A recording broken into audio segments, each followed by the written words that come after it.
Di tengah masa sulitmu, ketika engkau sanggup menemukan apa yang kau punya di dalam Tuhan, dan engkau bersyukur di sana, saya percaya maka kegelapan itu, kekelaman itu akan memuntahkanmu, sehingga engkau melihat terang yang dari Tuhan. It is the time for morning with the word. Puji Tuhan, bergabung kembali di Morning with the Word. Di pagi hari ini kita percaya di hari yang baru, minggu yang baru ini, kebaikan Tuhan selalu ada buat kita. Sebelum kita melangkah di hari ini, saya ajak setiap kita di pagi hari, di awal hari, kita renungkan firman. Kita butuh perkataan Tuhan yang akan memberkati, yang akan menolong setiap kita untuk melangkah. Mulailah setiap hari dengan ucapan syukur. Dan di pagi hari ini kita akan membahas betapa berkuasanya ucapan syukur. Betapa berkuasanya dua kata ini. Terima kasih, thank you, bersyukur. Itu sangat berkuasa. Kita buka ayat firman Tuhan dari Mazmur pasal 100 ayat 4. Saya akan bacakan buat kita dari The Message Bible. Terjemahan The Message Bible menulis seperti ini. Enter with the password thank you, make yourself at home, taking praise, thank Him, worship Him. Masuk ke gerbang Tuhan dalam bahasa Indonesia dengan pujian, masuk gerbangnya dengan pujian. Dalam teks bahasa Inggris dikatakan, The Message Bible katakan ada passwordnya. Passwordnya thank you, passwordnya ke rumah Tuhan, ke hadirat Tuhan, ke tempat kediamannya Tuhan, di mana di sana ada damai, di sana ada sukacita, di hadiratnya ada kesembuhan bahkan, amin. Di hadiratnya ada sukacita, ada kemenangan. Maka passwordnya adalah thank you. Passwordnya adalah terima kasih. Masalahnya bagaimana kita bisa berterima kasih? Kita berterima kasih ketika kita menyadari apa yang kita punya, bukan apa yang kita tidak punya. Di Lukas 17 kalau kita baca ada 10 orang kusta. Dari ayat 11 sampai 19 ada 10 orang kusta yang datang pada Yesus. 10-10-nya datang pada Yesus. Lalu mereka meminta Yesus mentahirkan mereka. 10-10-nya doa berharap pada Yesus. Dan Yesus memerintahkan 10 orang tadi, tunjukkan dirimu kepada imam. 10-10-nya menerima firman, menerima perintah dari Tuhan. Tunjukkan dirimu kepada imam. Lalu kemudian 10-10-nya melangkah. 10-10-nya melakukan firman. Di tengah jalan mereka semua disembuhkan. 10-10-nya disembuhkan. Tapi apa yang membuat satu orang ada yang datang kepada Yesus?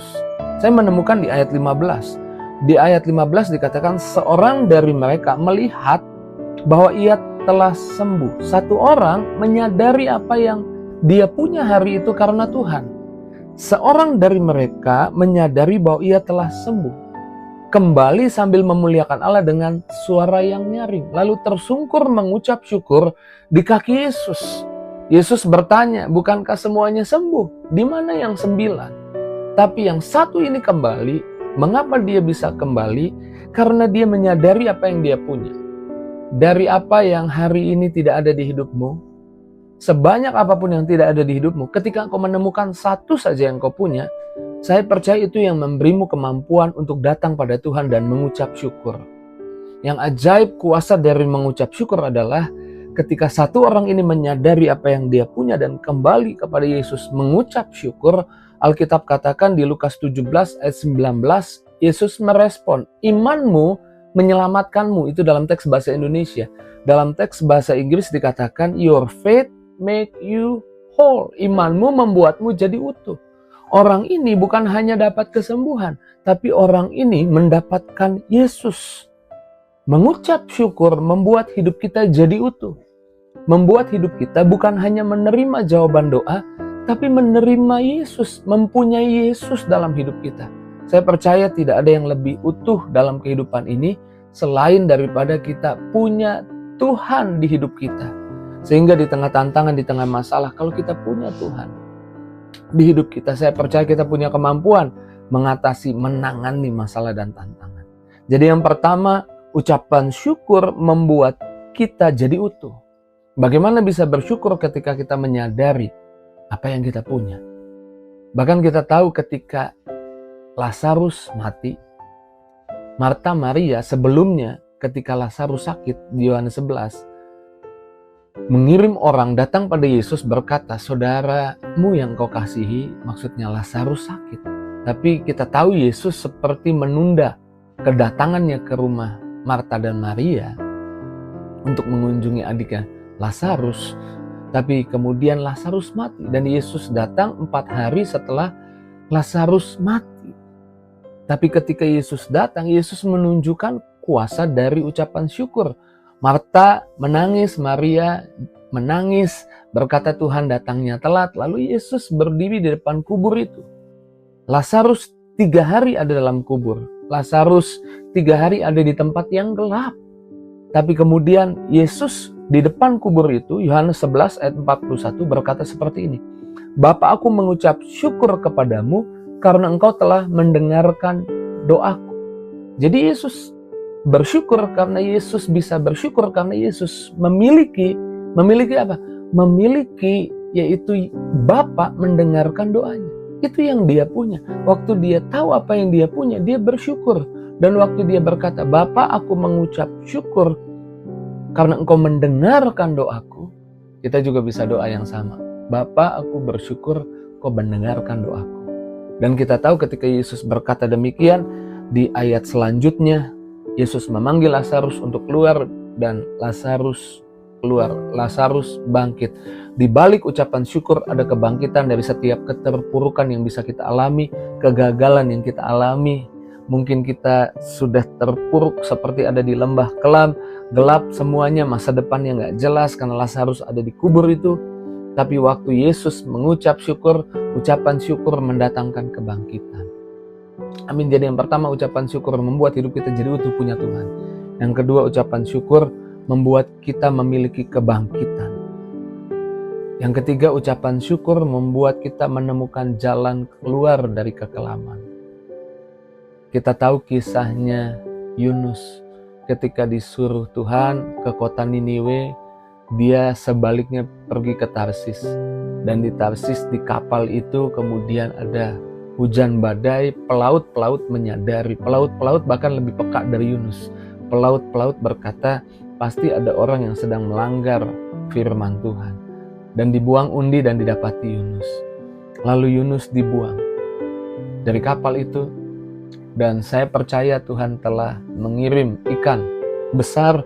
Kemudian Yunus masuk di perut ikan. Dan di perut ikan itu dia di posisi yang gelap, di posisi yang tidak tahu apa yang harus dia perbuat, tidak jelas kehidupannya. Di posisi yang gelap itu di Yunus 2 ayat 9 dan 10 dikatakan, dengan ucapan syukur akan kupersembahkan korban kepadamu. Dengan ucapan syukur. Waktu Yunus mengucap syukur, apa yang terjadi? Lalu berfirmanlah Tuhan kepada ikan itu, dan ikan itu memuntahkan Yunus ke darat. Di tengah masa sulitmu, ketika engkau sanggup menemukan apa yang kau punya di dalam Tuhan, dan engkau bersyukur di sana, saya percaya maka kegelapan itu, kekelaman itu akan memuntahkanmu. Sehingga engkau melihat terang yang dari Tuhan. Tuhan memerintahkan ikan itu untuk memuntahkan Yunus ke darat.